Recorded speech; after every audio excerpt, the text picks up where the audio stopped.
Hey, what's going on YouTube? Welcome to another Season 7 League of Legends Champion Guide. Today I'm going to be covering Malzahar Middle, the Prophet of the Void. Oblivion awaits. So let's hop right into this guide by looking at his pros and his cons. So first, Malzahar is pretty tanky considering he is a mage. He's of course got that passive spell shield, and he does get a lot of health as well because he does want a Liandry's and a Rylai's Crystal Scepter, so it takes a while to bring a Malzahar down usually. He's also got a really strong point-and-click ultimate that can completely delete squishy targets, because they can't even move. He's got some pretty decent mana return from his E ability, and it's also very easy to farm with, and he can push the lane incredibly quickly. Since Malzahar is a great pick against most mages out there, there's also limited counter picks, and he counters a lot of the mid laners out there. Now with all that being said, he is very immobile, and he doesn't have a built-in escape ability, so you have to position correctly. If you decide to use your kit in a poor position, the enemy will jump on top of you because they'll want to stop that ultimate, and you will get deleted. For your masteries, you're going to go 18 Ferocity and 12 Cunning, grabbing Deathfire Touch as your keystone mastery. This will make your abilities apply a burn, and it's really strong with your E ability since it is already a damage over time ability. Now you could always take something like Thunderlord's Decree as well for your combos, but generally you're going to get a lot more out of Deathfire Touch.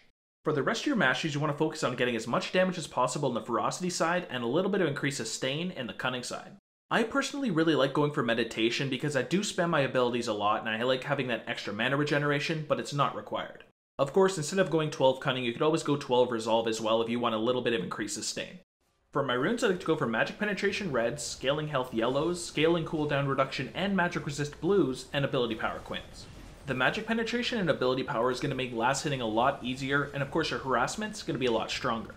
Now since Malzahar usually only gets between 20 and 30% CDR, you of course want to pick up those 6 Glyphs of Scaling Cooldown Reduction for an extra 10%, so you do have a pretty decent amount. Of course, after that, you then want to get the Scaling Health Yellows and a little bit of Magic Resist from your Glyphs just so you're a little bit tankier in the mid lane so your trades are more effective. For your first Summoner spell, you'll want to grab Flash. You're a very immobile mage and it can be used throughout the game to save your life.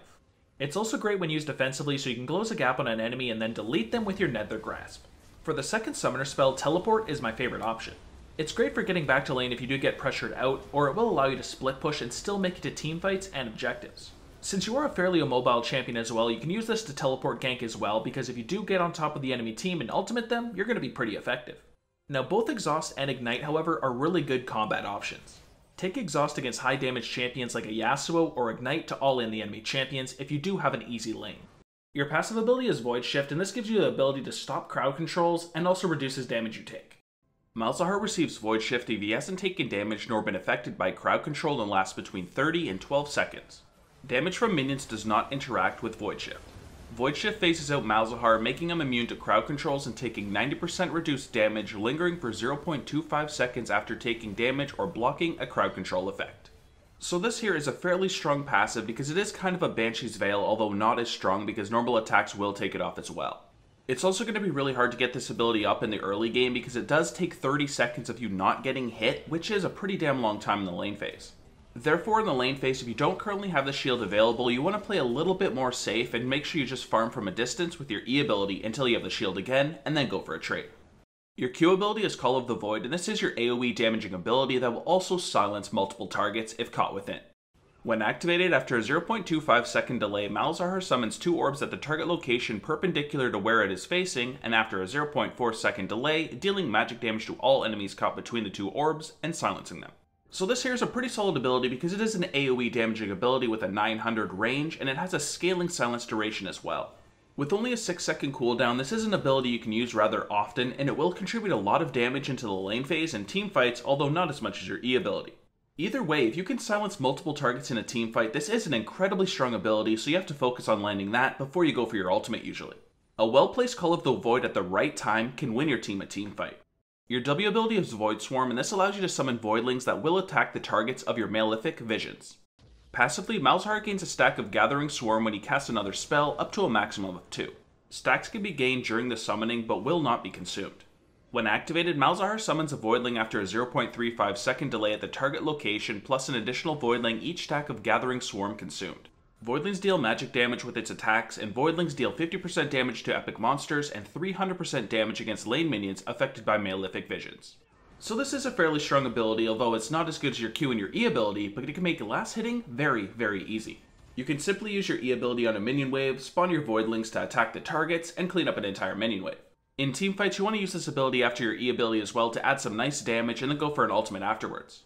Like I said, although it is a pretty decent ability, it's not as good as your E and your Q, so save it for last. Your E ability is Malefic Visions. This is one of your main sources of damage that makes farming in the lane phase incredibly easy. When activated, Malzahar infects the target enemy's mind, dealing them magic damage every half second over 4 seconds. Damaging a target with Call of the Void or Nether Grasp will refresh the duration of Malefic Visions. If the target dies during this time, they pass Malefic Visions onto the closest enemy, refreshing the duration and restoring 2% of Malzahar's maximum mana. So the second part of this ability is why this is so strong at farming and it's great in the lane phase. It's because it will kill enemies and of course jump from target to target and also restore your mana at the same time. Therefore, in the lane phase, you want to use these on minion waves to make sure you can push the lane, and then use either your auto attacks or your W ability to finish off the minions to make sure it spreads. When you're then going for an all-in on an enemy champion, you always want to use your Malefic Visions beforehand because it will be refreshed with your Nether Grasp and it's going to do a lot of damage by itself. Your ultimate ability is Nether Grasp, and this is your point-and-click suppressing ability that also does a ton of damage.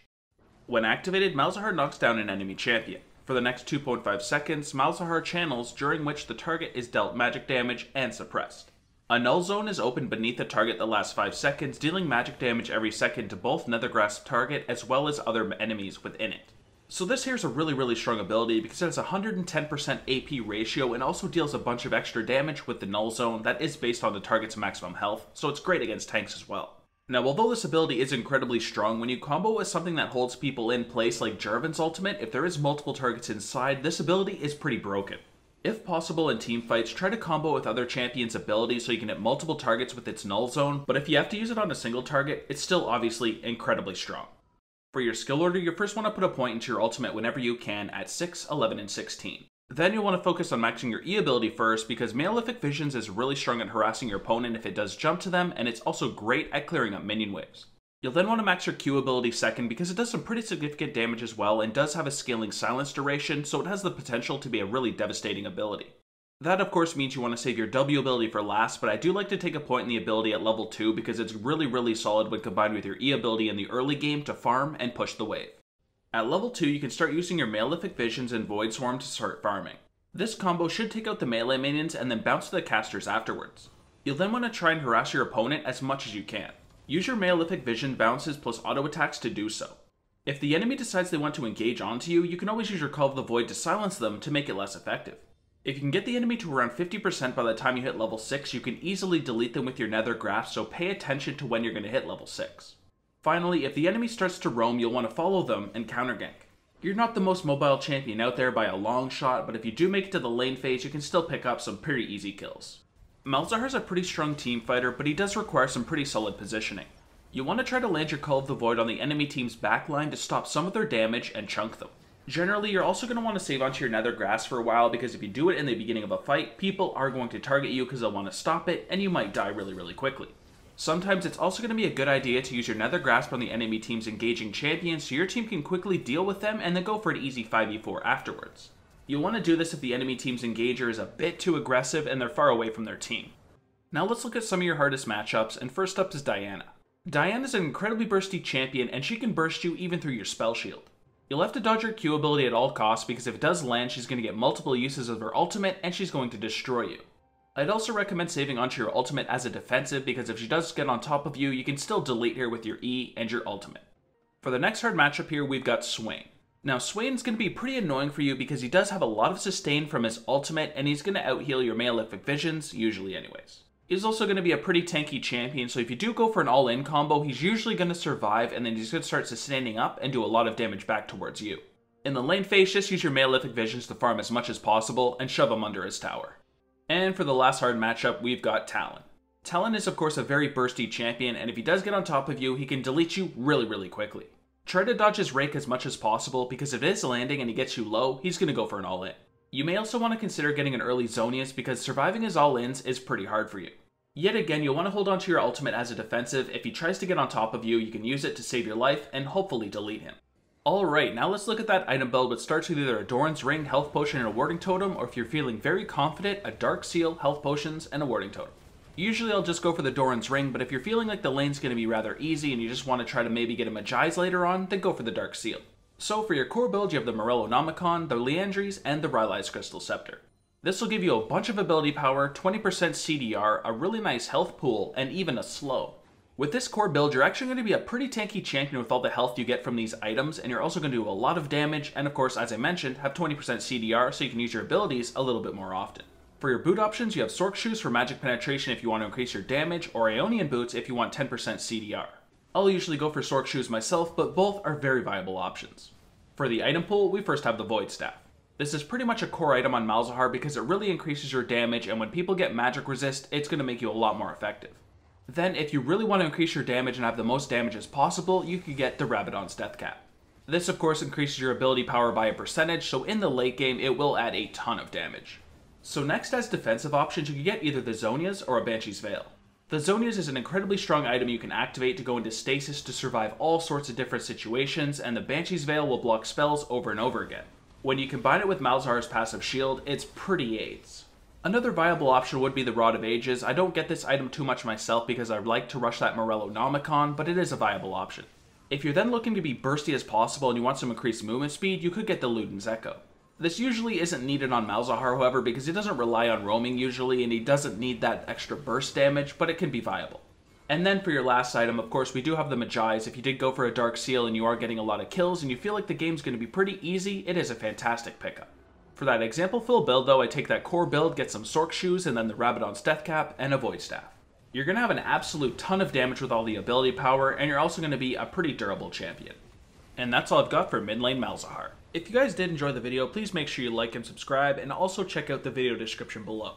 I have a link to all my social medias, and I also have things like a Discord server, so there's some you should definitely check out.